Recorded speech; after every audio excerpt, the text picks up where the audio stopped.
Hello my friends, welcome to another PT tutorial. In this month's video, I'll talk you about the Tilco project that we created at Blanco Boy last summer. I'll take you to the steps that we created to make the final piece, and I'll also break down the lighting to make sure you understand how it was built. After that, in a second video, I'll show you how everything was animated to make it come alive. Okay, so let's get started with the Tilco project. Hey, I don't know if you guys have seen it. If not, I'll walk you through it. This is the final piece that we uploaded to Behance. It was done by myself, at Blancovoid, of course, my friend Jürgen Brands, who is always helping me with the music. If you don't know about him, you should definitely check it out. He's the most talented human I've ever met. He's amazing. So this is the final piece. The brief was kind of simple. We needed to create a piece for the Back to Reality after summer campaign that Tilco was created, sorry, and they just released this new desk. And I don't know if you're familiarized with the Tilco brand, but Tilco is known for making this modular furniture that you can customize to your liking. So you can decide exactly the depth that you want the pieces to be, the width, the height, how many shelves you want it to have, well, a lot of different stuff. So this new desk was like a big hit because they were taking these shelves that they were creating to the office space as the main element of your office. So that's what the video was about, basically.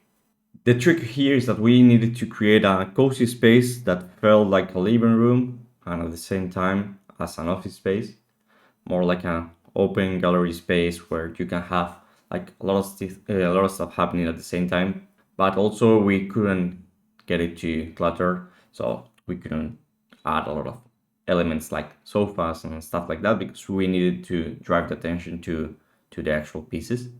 So this is the video. Let's play together real quick without music, but I will link it in the description.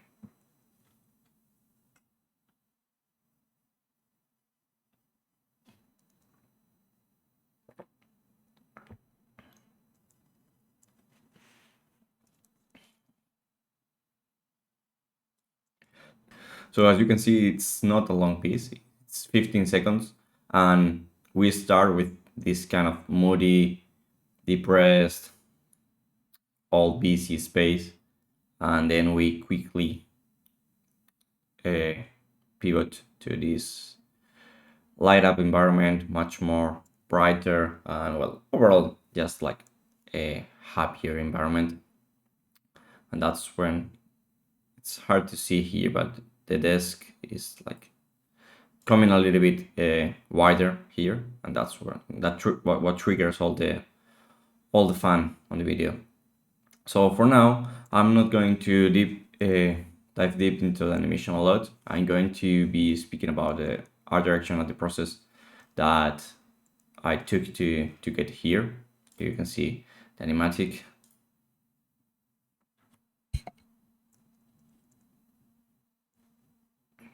With an old base. Yeah, it was a base first.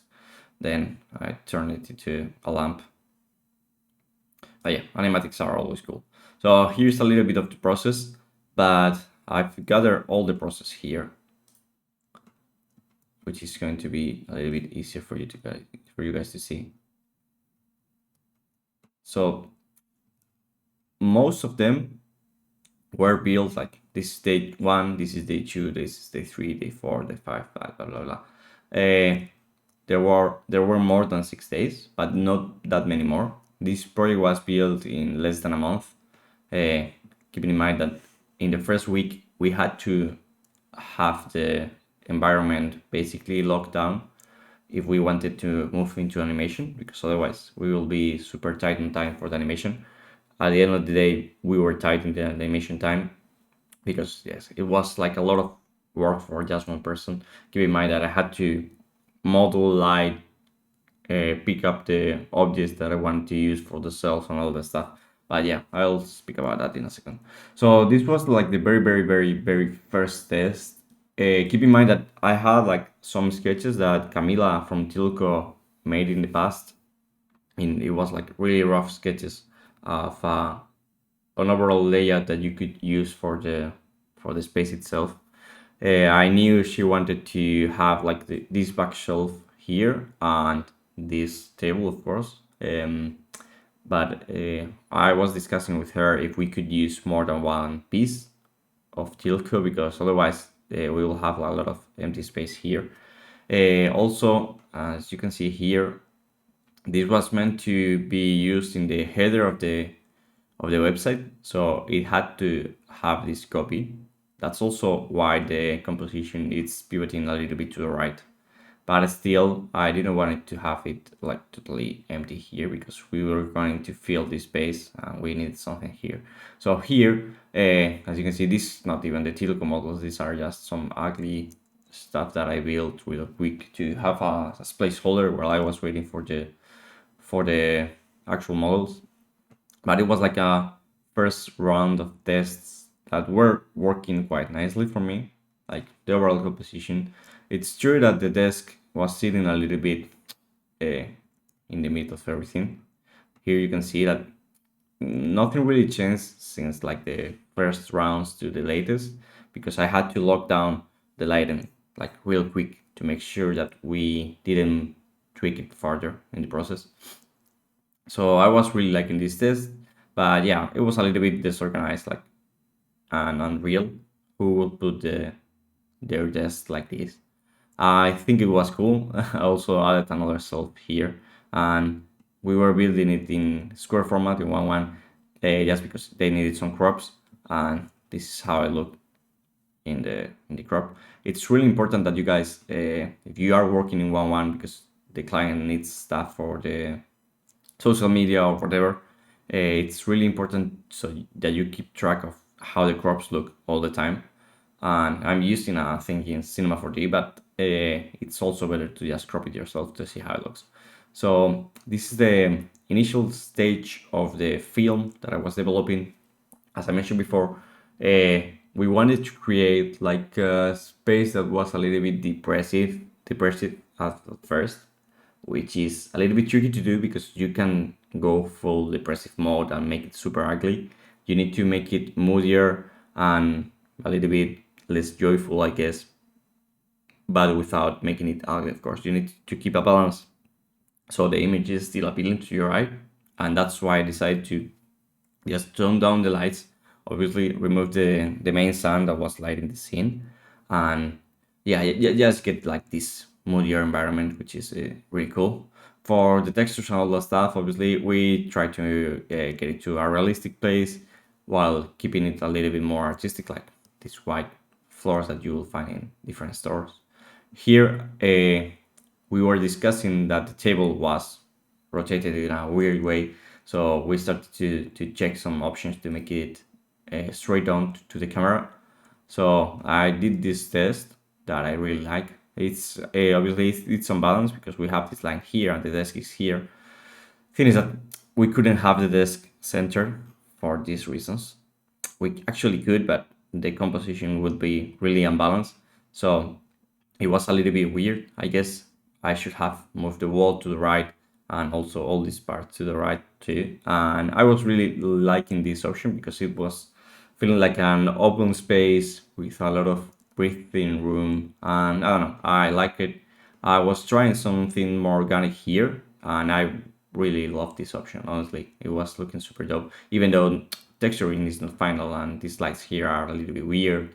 I don't know. I liked how the stairs were merging with the organic architecture.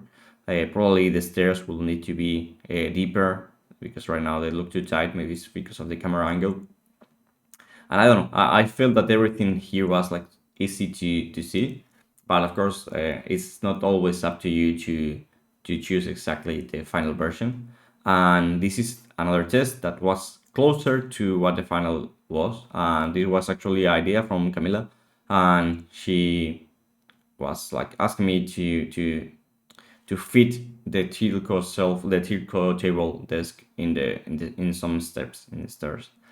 Tilco has this perfect fit philosophy where you can build your furniture in their website to make it perfect fit with your architecture in your house.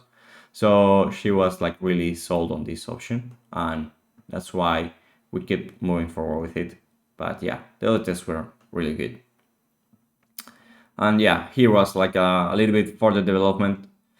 As you can see, well, space is similar, just subtle changes. What I started to build was the unorganized, like the first steps of the room. And it should look like you just moved into the place and you just have your desk there.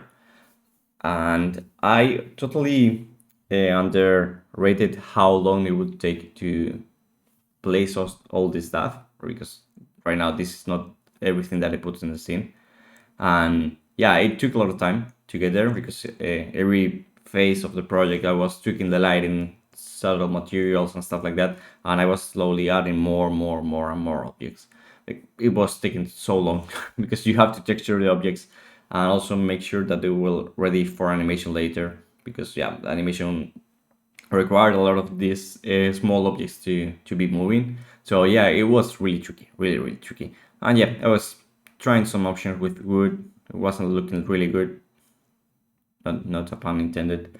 But yeah, it was giving it a little bit more warmth. But yeah, I think it overall looked a little bit better with the concrete, just to make sure that not everything was white. I was really liking this option that has both things, like white, wood, and it was making a good difference. But the desk was going to be this color, which obviously makes it a little bit tricky to see. So that's why we needed to change the materials a little bit there. And yeah, the process, I have to say, was really nice, because Camila was aware that we didn't have much time to develop the whole project. So she was really kind with the feedback and was letting me do whatever I was feeling. So that was really nice.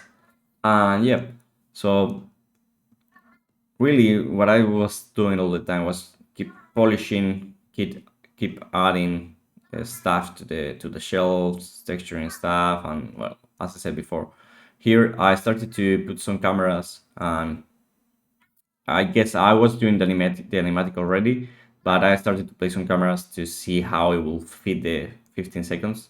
And yeah, this is like the final thing, like how all the shots you start in the zenithal view. Well, I'm not going to get too deep into detail here, because we will talk about that in the animation. But yeah, the process is not something really crazy. Obviously, if you compare the first shots with the latest, well, there's been some differences. But yeah, that's how it was built. So yeah, that was the process to get to the final piece. This one in particular is not that exciting, because as you can see, the idea was really locked from the beginning. The most interesting part of the depth came here when we started to explore a little bit different settings for the room. But we were so tight on time that it was crazy. This project was created from scratch in a month. So obviously, when you are doing projects like this, you can't lose a lot of time on exploration. You need to lock the ideas quickly. It's really tricky, because if you are not hitting the right spot, you will just lose time. But in this case, the pressure made us work like well. So it turned out greatly, I think, for the time that we had. Obviously, if I do it today, I will change a lot of stuff. And that's like the usual thing. Once you see the project finished, you start to see all the flows. But yeah, you have to keep in mind that you are creating stuff quickly, and you don't have like the ability of being like perfect in short time frames. So you have to really let go what's not working and focus on what's working, and focus on what you know how to do. And obviously, I would love to have to some more time in this project to explore a little bit more the lighting, or I don't know, even textures and stuff, or whatever. But you have to adapt to the time that you're given. So let's jump into Cinema 4D, and let's try to break down a little bit about the lighting. And I'm going to be creating these two ones with you together, so we can discuss how that was built, and we'll see a little bit of difference between this render today because the software has improved a little bit. So yeah, let's get started with that.